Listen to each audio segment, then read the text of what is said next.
Hoy vamos a hablar sobre la estabilidad estructural de las proteínas. Es decir, vamos a tocar cuáles son los factores que modulan esa estabilidad de la estructura tridimensional de las proteínas. Tocaremos los conceptos de conformación nativa de las proteínas, la desnaturalización de proteínas, el plegamiento. Entonces comencemos con una pregunta muy cotidiana, algo que quizás se haya hecho alguna vez. ¿Qué es lo que pasa con las proteínas de los alimentos ricos en proteínas tales como el huevo o la carne? Cuando sometemos a una cocción al huevo, ¿qué pasa con la clara de huevo? Sabemos que ahí es donde se encuentra la mayor cantidad de proteínas del huevo. Y en la carne, cuando se prepara la carne tártara, uno le exprime una gran cantidad de jugo de limón y tenemos la preparación de la carne tártara. Otro de los ejemplos podría ser qué es lo que sucede cuando quemamos el cabello.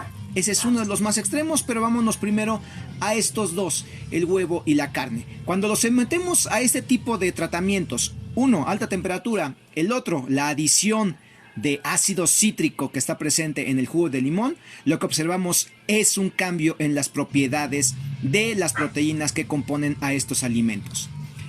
En otros casos, cuando se hacen los estudios de manera sistemática, cómo cambian las propiedades de las proteínas ante distintos factores, se pueden hacer estudios como el que se muestra aquí.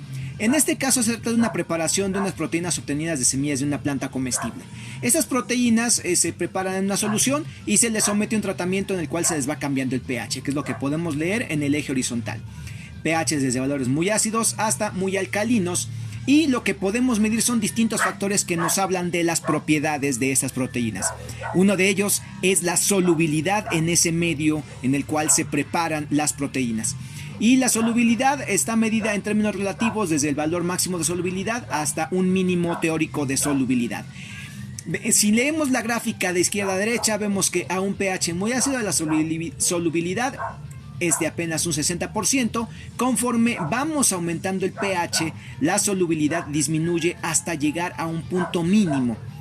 Después, si se sigue probando esta misma proteína, o mejor, en una muestra donde el pH es distinto a un valor de 5, 5.5, 6, etc., vemos que la solubilidad va aumentando hasta tener su máximo en un pH de 10. El valor en el cual tenemos la menor solubilidad corresponde al punto iseléctrico de la proteína. Y en ese punto, en ese valor de pH, la proteína ya no es soluble y forma agregados insolubles, se separa en una segunda fase, es decir, se forma un precipitado.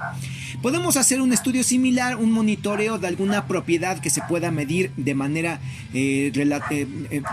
controlada en un laboratorio con los cambios de temperatura para esta misma proteína. Y lo que vemos aquí es la curva de calorimetría de cómo al ir aumentando la temperatura de esta preparación de proteína, el valor llega a un mínimo alrededor de una temperatura de 100 y pico de grados Celsius y después se recupera.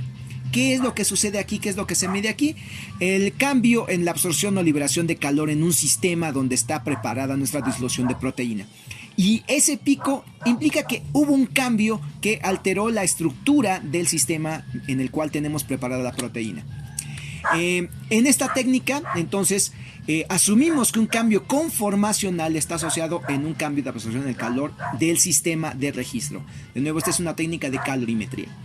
Ahora, si probamos dos factores ambientales al mismo tiempo, en este caso el pH y la concentración de una sal, en este caso cloruro de sodio, se pueden obtener gráficas como esta, donde vemos que los círculos en blanco representan una preparación donde se ve clara, en los cuadros una preparación nubosa, es decir, donde ya se ve algo de turbidez, los rombos, la presencia de un pequeño precipitado, y los triángulos invertidos en negro, la formación de un precipitado. Entonces vemos que hay combinaciones de pH y concentraciones salinas en las cuales abunda el precipitado, va aumentando conforme aumenta la concentración de sal, aún para los valores donde la proteína era más o menos soluble. Vemos que en valores de pH de 10 se mantiene soluble, es decir, se mantiene clara el aspecto de la preparación de la proteína.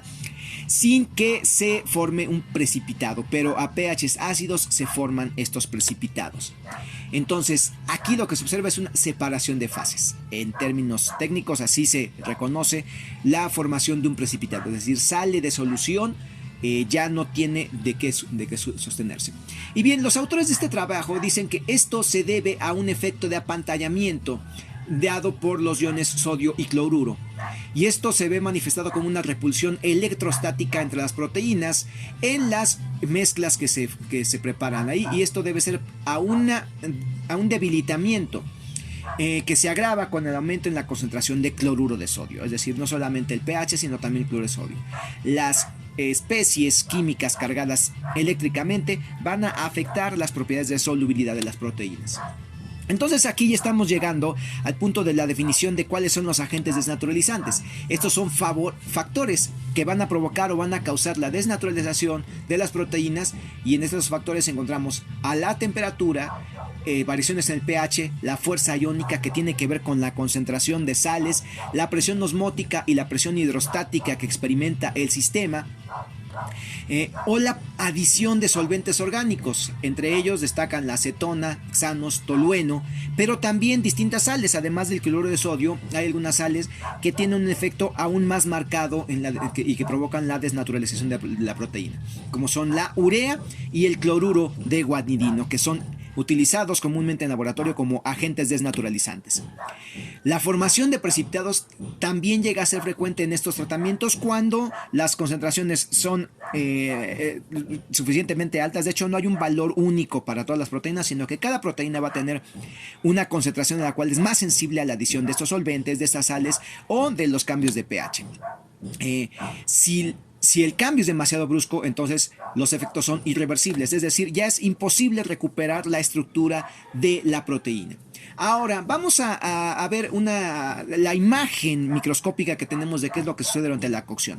Regresemos a nuestra imagen de la cocción del huevo o la cocción de las carnes. Cuando las proteínas están sin cocinar, es decir, están a una temperatura que sería el óptimo fisiológico del organismo, o una temperatura ambiente si se trata de un alimento, las proteínas sin cocinar, vamos a ver que van a tener una estructura de un plegamiento compacto, globular, rodeados por su esfera de solvatación, que es lo que representa ese sombreado azul, las moléculas de agua que rodean a esa proteína. En cambio, cuando aumentamos la temperatura, entonces se aumenta la energía cinética del sistema, que es lo que provoca un aumento de colisiones, un aumento de movimiento en las partículas que forman el sistema. Entre ellas, las proteínas, a pesar de ser moléculas muy grandes, también son sensibles al aumento de temperatura. Y entonces, ¿qué es lo que vamos a ver? Que esta forma compacta se comienza a desenrollar. Y al desenrollarse muchas moléculas vecinas, aumenta la probabilidad de interacción entre estas moléculas. Cada una de estas hebras amarillas representaría una proteína, y entonces ahora ya ofrecen superficies o zonas de contacto entre una proteína y otra. Y la esfera de solvatación se hace cada vez más difusa. Lo que tenemos ahora es la formación de una gelatina. Y esto lo podemos ver cuando uno está cocinando un huevo. Mientras se aumenta el tiempo de cocción, vemos cómo cambia el aspecto de la clara de huevo. Se va apareciendo una forma blanquecina, es decir, se vuelve más turbia. ¿Por qué? Porque se forman estas cadenas extendidas que interactúan entre sí, ya no dejan pasar la luz con la facilidad que la dejaban cuando estaban sin cocinar.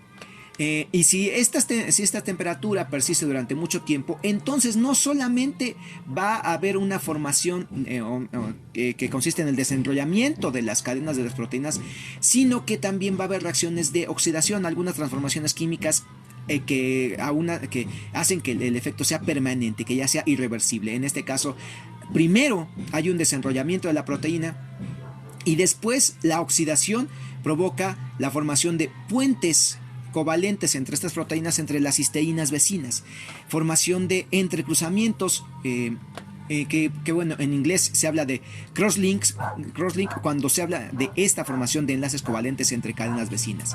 ¿Y qué es lo que reacciona? Los grupos tiol de las cisteínas para formar puentes disulfuro.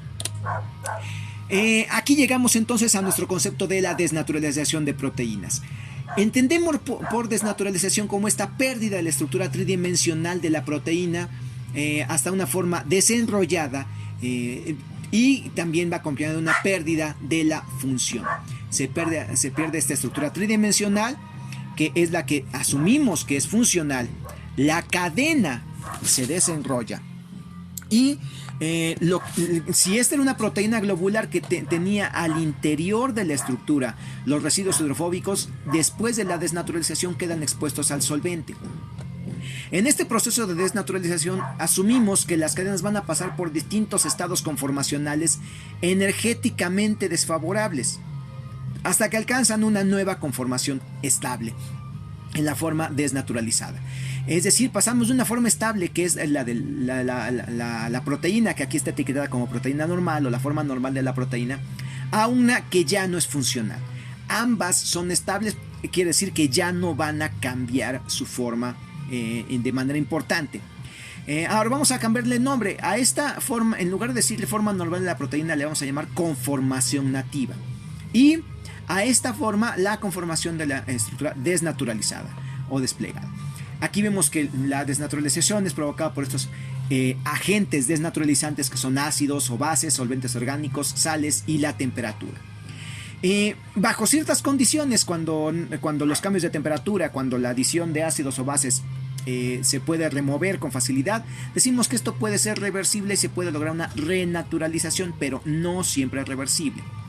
Aquí hay una palabra clave en la cual me voy a detener un momento: conformación. Ya la he utilizado en más de una ocasión y esa se puede confundir con otro término que es configuración. Entonces hago una breve pausa, que es para marcar la diferencia entre conformación y configuración.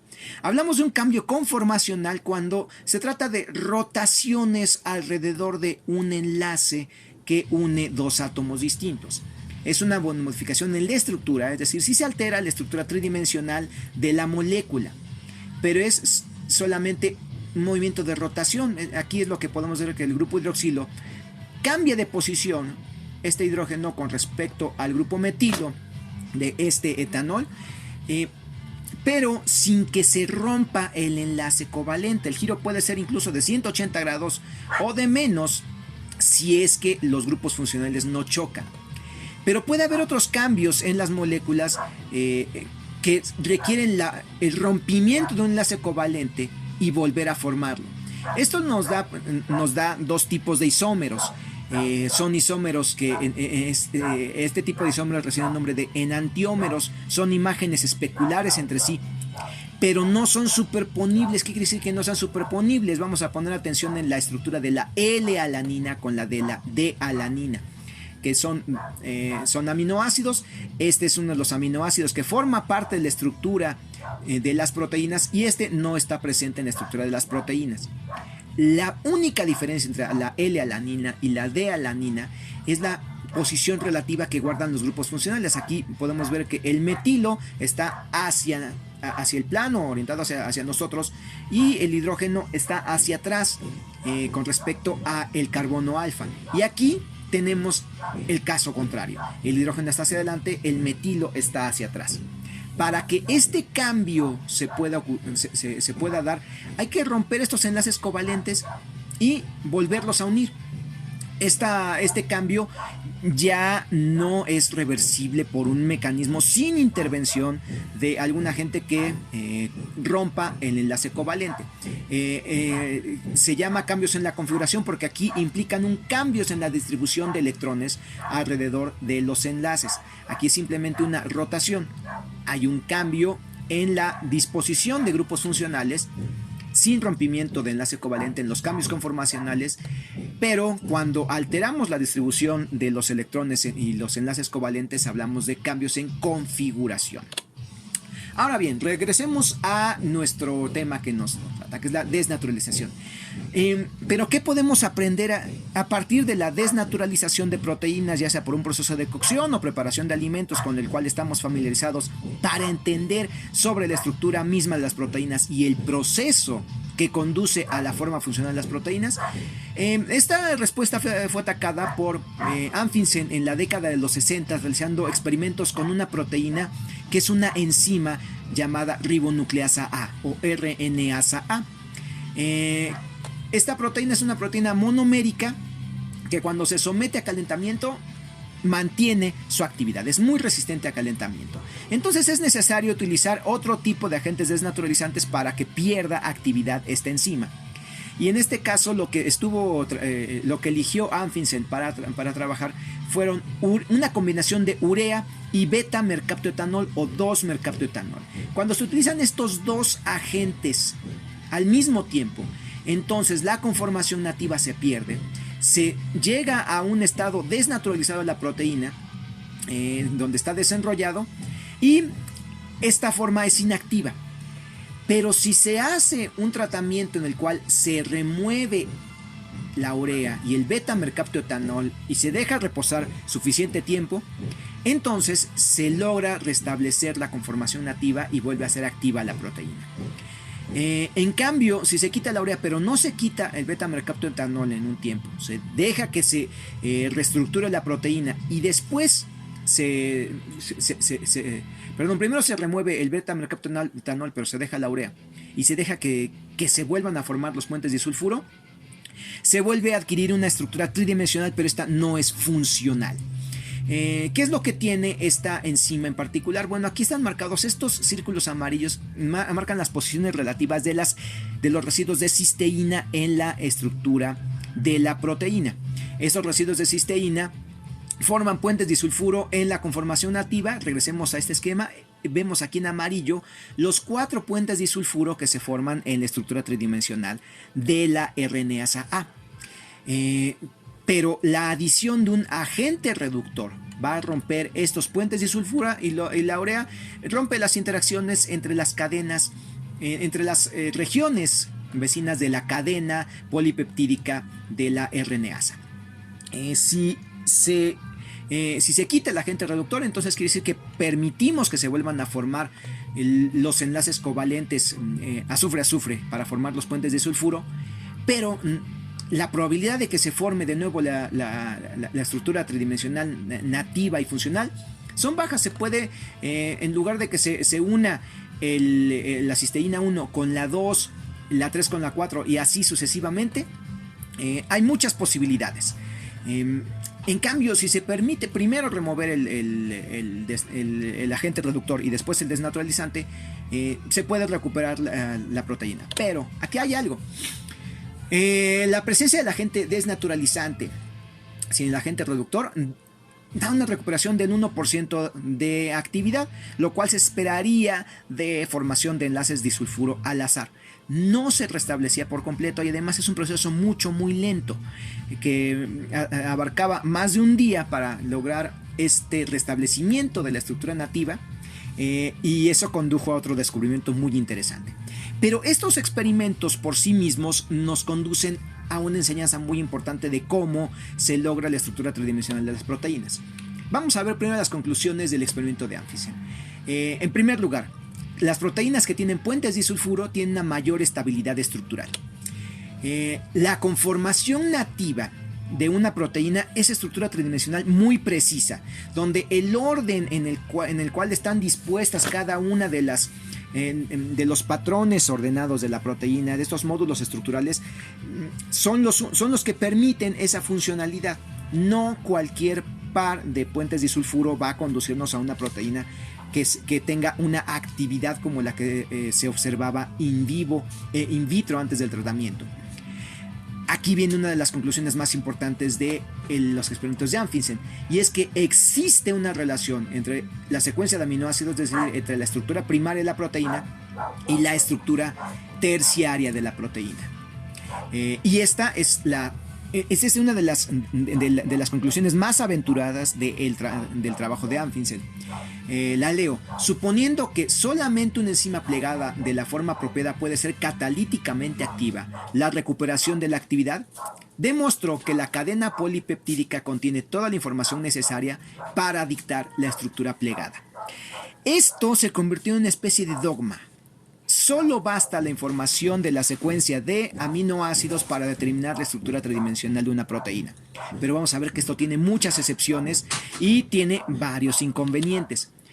Pero tiene mucho sentido observar que hay una relación entre estructura primaria y estructura terciaria. Vemos aquí la estructura de la mioglobina. La estructura tridimensional de la mioglobina es una proteína globular muy compacta, donde vemos que predominan las estructuras de hélice alfa. Al centro de varias de esas hélices alfa está el grupo prostético que permite la actividad de la proteína. Y el conocimiento que tenemos en la actualidad sobre la estructura de la mioglobina es tal que podemos identificar los elementos de estructura secundaria en la misma, en la misma secuencia de aminoácidos, que es lo que está señalado aquí con los distintos colores. Cada uno de estos colores, este verde oscuro corresponde a este otro verde oscuro, los azules. Es decir, sí hay indudablemente una relación entre la estructura primaria y la estructura terciaria. Hay residuos de aminoácidos que en cierta combinación tienen una alta probabilidad de formar los elementos de estructura secundaria, y estos elementos de estructura secundaria en su conjunto dan la estructura tridimensional funcional de la proteína. Y Anfinsen presenta en 1972 la hipótesis termodinámica de la estabilidad de las proteínas. Dejé el texto en inglés para que no haya malas interpretaciones, pero intentaré voy a dar una traducción breve de esta afirmación. La estructura tridimensional de una proteína nativa en su medio fisiológico normal, es decir, en condiciones de solvente, pH, fuerza iónica, presencia de otros componentes tales como iones metálicos o grupos prostéticos, temperatura, etc., es la única en la cual la energía libre de Gibbs del sistema en su conjunto es un mínimo. Es decir, que la conformación nativa está determinada por la totalidad de interacciones interatómicas, y de aquí de la secuencia de aminoácidos en un ambiente determinado. Esa hipótesis termodinámica ha sido el punto de partida para tratar de explicar el proceso de adquisición de esta estructura tridimensional funcional de las proteínas. En esta gráfica vemos una representación simple de este control termodinámico, el cual el estado nativo es aquel en el que en el sistema los valores de energía mínima, energía libre, son los mínimos, y esta es la conformación nativa, la funcionalmente estable. Cualquier otra durante el proceso de síntesis y plegamiento de la proteína va a conducir a este estado de mínima energía. Hay otros casos en los cuales se postula que debe haber un control cinético del plegamiento de las proteínas, en el cual luego de la síntesis de la proteína, esta comienza a adquirir una estructura tridimensional que lo lleva a un mínimo de energía, pero sin embargo ese no es el mínimo absoluto, sino que va a ir atravesando varias etapas en las cuales aumenta la energía de interacción con el disolvente y con las distintas partes de la proteína, vuelve a disminuir hasta que llega a un mínimo que es el que teóricamente se le llama el mínimo global. Y ese es el estado energético que va a caracterizar a la forma funcional de las proteínas. Pero aquí es donde vemos que hay muchas excepciones a este dogma de Anfinsen. Y la imagen que muestro aquí es la imagen de una proteína también monomérica, que se trata de la insulina, una proteína muy muy pequeña, que es codificada por un solo gen. Sin embargo, la forma funcional tiene dos fragmentos de cadena polipeptídica unidos no de manera continua por enlaces peptídicos, sino que aquí vemos que hay dos puentes disulfuro que unen el fragmento verde con el fragmento rojo. Sin embargo, provienen del mismo gen, del mismo proceso de síntesis de la proteína, pero aquí hay otros factores, que es el procesamiento de las proteínas. Viendo estas excepciones del dogma de Anfinsen, no solamente la insulina, que es una proteína eucarionte, tiene este tipo de excepciones, sino que también en organismos procariontes, en las proteínas de exportación, es uno de los casos más emblemáticos. Aquí tenemos la molécula de RNA, que es el molde para la síntesis de la proteína, que está siendo leída por el ribosoma. El ribosoma se encarga de la síntesis de esta proteína, y esta proteína ni siquiera se la llama proteína, se le llama proproteína, es el precursor de la proteína. Su extremo amino, su extremo carboxilo, en cuanto el ribosoma alcanza el codón de paro, detiene la síntesis, la incorporación de aminoácidos, por lo tanto detiene la síntesis de proteínas, libera a la cadena polipeptídica, y esta cadena polipeptídica es reconocida por otros factores, en este caso una proteína que se conoce como SECB, que reconoce que esta proteína no se va a localizar en citoplasma, sino que está destinada a ser exportada a lo que aquí se marca como el espacio periplásmico de este organismo. Hay varias proteínas más que intervienen en este proceso de exportación. Y hasta aquí vemos que la proteína no tiene esa estructura plegada compacta que va a ser la estructura funcional en el citoplasma, sino hasta después de que sale y es procesada por una peptidasa que le corta el extremo amino terminal de la proteína, que aquí ya podemos ver que en color café se llama secuencia líder, y libera dos fragmentos. Uno que es la proteína plegada, que es la que va a ser activa en el espacio periplásmico, y otro, un fragmento que no sabemos si cumple una función, en este momento no es importante. Entonces vamos a ver que incluso que para muchas proteínas monoméricas en procariontes y en eucariontes van a pasar por un procesamiento posterior a su síntesis. Uno de ellos es la adición de cofactores, el corte por proteasas, que es el ejemplo que acabo de presentar, o bien otras modificaciones covalentes a la proteína, que pueden ser adiciones de grupos funcionales. Un poquito adelante hablo de la fosforilación, glicosilación, farnesilación, etc. Pero si a esto añadimos de que hay proteínas que son funcionales solamente cuando están asociadas con otras cadenas polipeptídicas, se requiere además del ensamblado de subunidades. Esto quiere decir que para llegar a la estructura tridimensional funcional de una proteína no basta solo con la secuencia de aminoácidos de la cadena polipeptídica naciente, sino que se requiere la participación de otros componentes y otros factores. Y aquí algo muy importante: el plegamiento requiere más factores además de la secuencia. Eso es lo que quiero enfatizar. ¿Cómo vamos a explicar el plegamiento?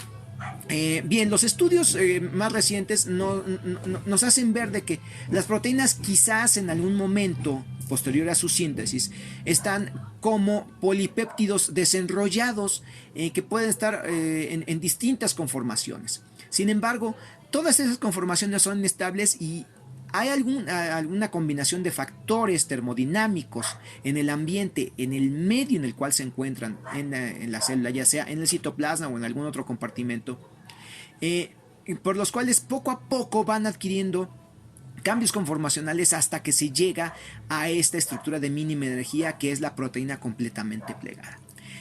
Una de las hipótesis más utilizadas es que debe haber etapas intermedias en las cuales la proteína está entre su estado funcional y compacto y la forma desenrollada, que es lo que se le llama el glóbulo fundido. Este proceso debe ser un proceso cinético específico para cada proteína. No conocemos muy bien cuáles son las reglas de todo el proceso cinético, pero va a implicar interacciones entre los elementos de la estructura secundaria, que recordemos que son módulos regulares que tienen un patrón de organización espacial fácilmente reconocible, las hélices alfa, las hebras beta, y en las cuales interactúan estos elementos de estructura secundaria y porciones irregulares, es decir, porciones no estructuradas de la cadena polipeptídica. Y esto puede ocurrir en uno o más pasos. Este es un tema de estudio muy intenso en distintos grupos de investigación. Aquí dejo la referencia de uno de los grupos de investigación que se está dedicando a este trabajo. Y hay otra conclusión, que tal vez haya proteínas que tengan distintas conformaciones y que cumplan distintas funciones. Esto también es otro tema de estudio, de que haya una forma altamente ordenada, que nosotros la reconocemos por su simetría y su ubicación, que cumplan una función, pero que también es posible que haya proteínas que en estructuras que no sean altamente ordenada también sean funcionales. Esa es otra de las posibilidades de la estructura de las proteínas y que sigue siendo explorada. Ahora, para entender en términos generales y globales cómo ocurre la estabilización de la estructura tridimensional de las proteínas, no solamente en las mismas regiones de la cadena polipeptídica, sino con otras moléculas, vamos a repasar cuáles son estas fuerzas que mantienen la estructura de la proteína. Y en primer lugar, pues hay que reconocer los enlaces covalentes que mantienen unidos a todos los residuos de los aminoácidos, es decir, los enlaces peptídicos y los puentes disulfuro, que como ya mencioné estabilizan la estructura tridimensional de la proteína y que pueden estabilizar no solamente una cadena polipeptídica, sino cadenas polipeptídicas vecinas, haciéndola aún más estable a variaciones ambientales. Y por otro lado tenemos fuerzas no covalentes, es decir, interacciones en las cuales no se comparten electrones. Una de ellas son las interacciones electrostáticas, que en estructura de proteínas se habla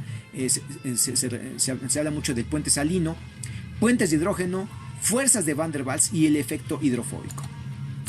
Los enlaces covalentes, estos no me voy a entretener mucho en ellos, son estas uniones entre los aminoácidos para formar péptidos, y esta es la primera fuerza que mantiene la estructura de la proteína. Los otros son los puentes disulfuro, que se forman entre residuos de cisteína cercanos, que requieren la participación, algo que no he mencionado, es de una enzima que forme este enlace disulfuro. Ahora, repasemos las interacciones no covalentes a partir de este diagrama. Primero pensemos en una partícula neutra, es decir, sin carga eléctrica. Puede ser un átomo, puede ser una molécula pequeña o grande que no tiene carga eléctrica. Pero al tener en su cercanía partículas con carga eléctrica neta, en este caso el ejemplo es con una carga positiva del tamaño relativo que sea, la cercanía con este átomo o con esta molécula va a alterar el estado original de la partícula aislada, y va a provocar una redistribución de la nube electrónica. Aquí supongamos que este es un átomo que tiene muchos electrones, o bien una molécula que tiene muchos electrones orbitando alrededor de sus capas de valencia. Pues hay una deformación, y ahora las cargas eléctricas negativas se orientan hacia la carga positiva, y aquí observamos la formación de un dipolo inducido por la cercanía de una partícula con una carga eléctrica. Este sería el caso de cualquier molécula neutra, cuando hay una proximidad de algún catión, de alguna sal disuelta que libera cationes y aniones, va a deformar la distribución electrónica de esta molécula. Pero incluso entre moléculas que inicialmente no tenían carga, la simple proximidad puede inducir la formación de dipolos, y estos dipolos son reversibles, pueden estar cambiando y se rompen con una facilidad relativa, es decir, se requiere muy poca energía para romper esta interacción. Pero aún entre partículas neutras que no tienen una carga neta, se puede inducir la formación de dipolos, y eso aumenta la atracción entre estas partículas, que pueden ser átomos o moléculas. Ahora bien, la energía de interacción entre estas moléculas depende de en qué medio se encuentren, y aquí es donde vamos a ver con gran relevancia la importancia del agua. En el vacío, dos cargas eléctricas, una positiva y una negativa, a una distancia que aquí está muy bien marcada de 3 angstroms, va a tener una energía de interacción de 500 kilojoules por mol negativo. Es decir, hay una fuerza muy grande de atracción entre estas dos partículas con cargas eléctricas opuestas. Pero el agua es un solvente con una constante dieléctrica muy alta. Es decir, lo que provoca que partículas con carga eléctrica ya no se atraigan con tanta fuerza. Y la energía de interacción cae de 500 kilojoules a un valor de apenas 6 kilojoules. La atracción es mucho más débil en un medio acuoso, lo cual presupone un impedimento muy importante para todos los procesos que ocurren en solución acuosa, que requieren de la interacción de moléculas o de partes de las moléculas. El agua debilita la atracción incluso de las partículas con carga eléctrica opuesta. Apliquemos esto al interior de una proteína. En el interior de una proteína prácticamente no hay moléculas de agua, y aquí es donde se estaría observando un caso muy similar a la atracción en el vacío, de dos partes de la molécula que tienen una carga positiva y una carga negativa a esa misma distancia de 3 angstrom. La energía de interacción sigue siendo alta, no tanta como en el vacío, pero es de 250 kilojoules por mol negativo. En cambio, cuando hay agua de por medio, la energía de interacción cae muchísimo, simplemente por la presencia de moléculas de agua. Las moléculas de agua son polares, entre ellas hay una fuerza de interacción y también afectan entonces la interacción entre las partículas con carga negativa. La dependencia de la distancia de esta energía de interacción es muy grande. Aquí vemos un esquema donde, aún sin escala, vemos que a una distancia muy grande entre dos moléculas, la energía, aquí vemos que es un valor de cero, es decir, que prácticamente no hay atracción. Pero conforme reducimos la distancia, es decir, conforme acercamos las moléculas, al llegar a un cierto valor de cercanía, entonces hay una energía de interacción que provoca el acercamiento, favorece el acercamiento entre las dos moléculas. Este acercamiento inicialmente pudo haber sido ocasionado simplemente por azar, por variaciones de temperatura que provocan el movimiento de las moléculas. Y esto conduce a que la interacción se fortalezca, a que la distancia entre las dos moléculas se reduzca hasta llegar a un punto en que se alcanza un mínimo valor de energía libre, con un valor negativo. Aquí vemos que la escala, tenemos aquí esta línea representa el 0, esos son valores negativos, aquí valores positivos.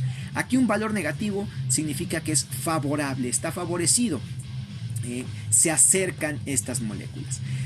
Pero si por algún factor externo se empieza a forzar el acercamiento entre esas moléculas, entonces en lugar de ser favorable, esto se dispara hacia valores positivos, lo cual quiere decir que la tendencia es más bien hacia separarse, hacia la repulsión. Aquí vemos que estas dos moléculas, la azul y verde, se mantienen juntas por un efecto externo. Ya no está favorecido, sino que se requiere la intervención de una fuerza externa para que se mantengan juntas. A esto nos referimos con estos valores de energía mínima de las interacciones, porque tiene valores negativos y está favorecido termodinámicamente. Ahora, si cambiamos a escalas que tienen ya valores numéricos, tanto de distancia como de energía, nos va a servir para presentar el concepto de la energía de estabilización.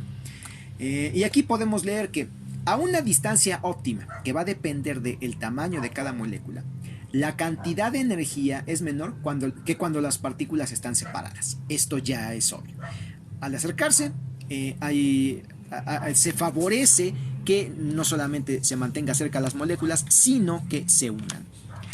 Y aquí es donde vamos a ver la importancia de las fuerzas de Van der Waals, que son fuerzas de atracción que solamente se van a presentar cuando las moléculas estén muy cercanas entre sí, cuando estas partículas están muy cerca.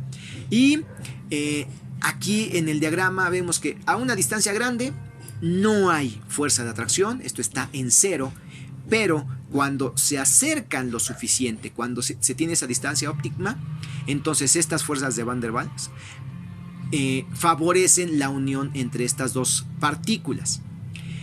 Pero como mencionamos, si se acercan más las partículas y el radio de atracción, el radio de separación de las dos partículas se reduce, hay una repulsión.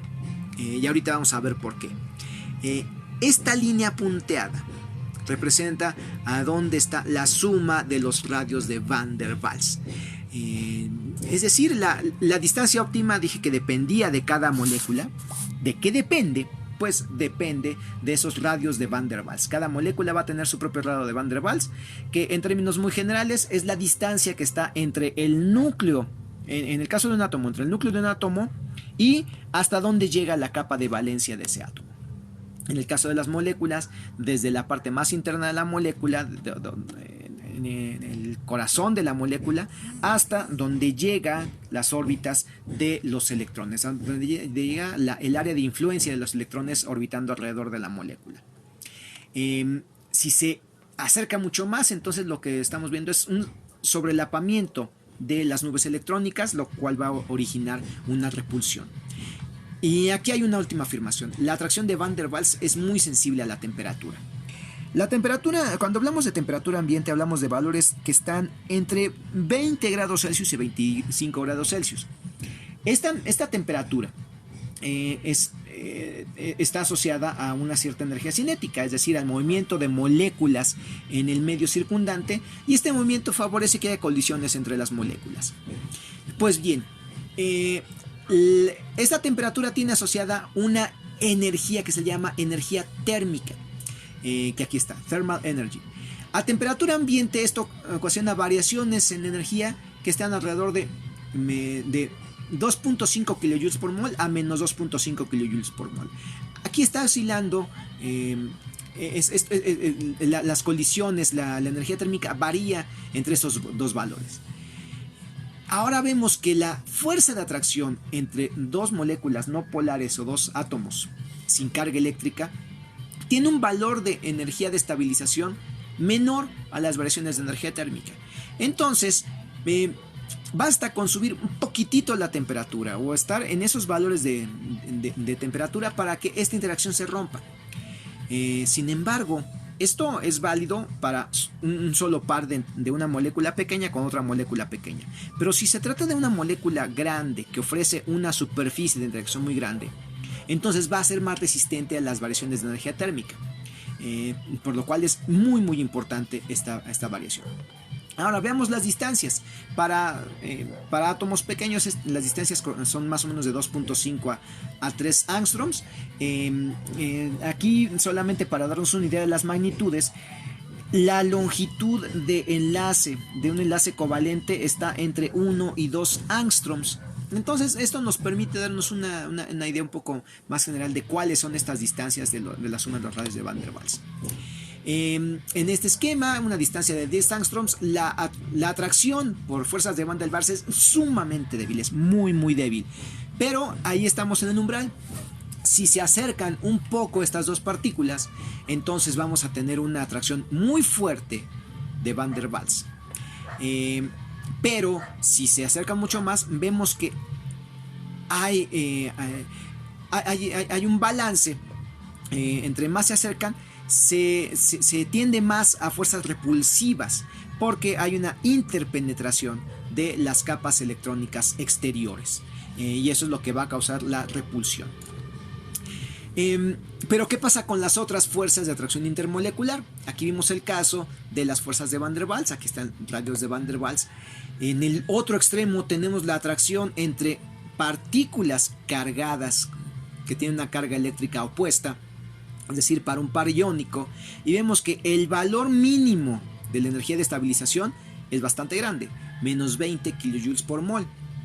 Estas son fuerzas que se les llama de tipo de Coulomb o fuerzas coulombicas, porque obedecen a la ley de Coulomb, en el cual la fuerza es directamente proporcional al producto de las dos cargas y es inversamente proporcional al cuadrado de la distancia. Es decir, que la fuerza de atracción decae con respecto al cuadrado de la distancia. En el caso de las fuerzas de Van der Waals, hay una ecuación muy similar, y aquí decae con respecto a la quinta potencia de la distancia, es decir, decae con mucha rapidez. Todavía tolera unas distancias mayores a 4 angstroms, es decir, más de 2 o 3 longitudes de enlace covalente.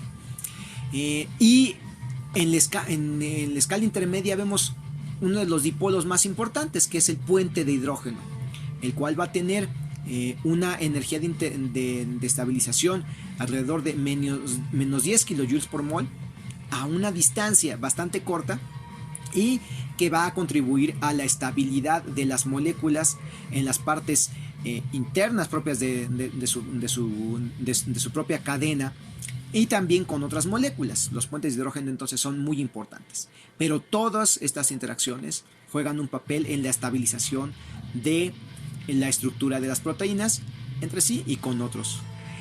Pero entonces, ¿cuáles son los otros componentes que son necesarios para plegamiento de proteínas, además de estas fuerzas de atracción intermoleculares? Bien, mencioné que los puentes disulfuros son muy importantes. Pues esos no se forman espontáneamente, sino dependen de la intervención de una enzima, que es la isomerasa de los disulfuros de proteínas, o PDI, Protein Disulfide Isomerase. Esta es una enzima que cataliza la formación de puentes de hidrógeno. Hace un momento mencioné que la renaturalización de la RNasa tardaba muchas horas, incluso más de un día para que se formara. En cambio, en condiciones fisiológicas, en menos de 2 minutos ya se tiene la estructura nativa. Y esto es por la intervención de una enzima, que es la que forma los puentes disulfuro. Otro de los factores son las enzimas que sintetizan y acomodan los cofactores. Hay proteínas, especialmente las enzimas, que sin cofactor no son activos, no sirven para nada. La pura cadena polipeptídica no es funcional si no tiene su cofactor. Entonces es necesario sintetizar y añadirle ese cofactor. Hay otras enzimas que añaden o remueven grupos funcionales a otras moléculas o a las proteínas. Entre ellas tenemos a las sinasas de proteínas y fosfatasas de proteínas que fosforilan o defosforilan. Es decir, añaden un grupo funcional con carga eléctrica negativa. Están las glicosilasas que le pegan residuos de oligosacáridos a las proteínas y forman glicoproteínas. Esto es muy común para exportación en proteínas sintetizadas por células eucariontes. Y por último tenemos otras ligasas que unen moléculas lipídicas, ácido propiónico, ácido farnesílico, es decir, las propionligasas, farnesiligasas, etcétera, que van a formar proteolípidos. Y esto es importante porque eso permite a estas proteínas que queden ancladas a la membrana. Otro tipo de enzimas son las ubiquitin ligasas, que añaden una proteína pequeña que se llama ubiquitina, y esto marca las proteínas para su degradación. No desestabilización, sino para su degradación. Y de algo muy importante, de lo cual hablaremos muy poco, son membranas y enzimas unidas a la membrana. Para las proteínas que van a ser exportadas o proteínas que van a quedar ancladas a la membrana, se requiere de estas mismas membranas para que la proteína adquiera su conformación nativa. Y por último, las chaperonas moleculares. ¿Qué son estas? Pues son otras proteínas, pero que asisten a las proteínas durante el plegamiento. También se les llama chaperoninas, y las proteínas que son asistidas se les llama clientes. ¿Cuál es el proceso que siguen algunas de estas chaperonas? Vamos a ver el ejemplo aquí en esta ilustración.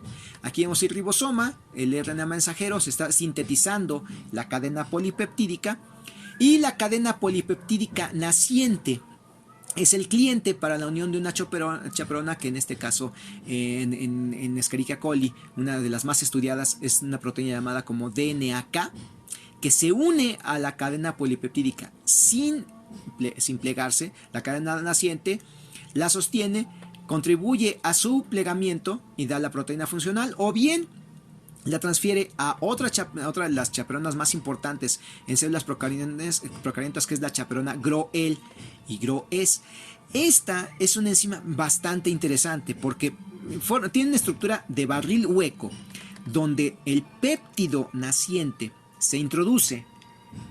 Aquí hay una tapita que cierra el complejo GROEL-GROES, y dentro de esta chaperona está el ambiente adecuado para que ocurra el plegamiento, y una vez que la proteína ha quedado plegada, se abre la tapa y libera a una proteína funcional. Este proceso es energéticamente costoso, se requiere la hidrólisis de ATP para que se lleve a cabo, pero da lugar a las proteínas funcionales. Entonces las chaperonas o chaperoninas van a proveer un soporte o un ambiente que favorece la estabilización de las fuerzas de atracción de la cadena polipeptídica. Y tienen otras funciones. Hace que los clientes se plieguen correctamente. Por el otro lado, impiden un plegamiento prematuro, o también impiden la unión entre péptidos hasta que estos no se hayan plegado correctamente. Son enzimas muy importantes en el plegamiento de proteínas. Y bien, aquí les dejo las referencias para que ustedes revisen un poco más sobre este tema, que es el plegamiento de proteínas. Muchas gracias por su atención y continuamos después.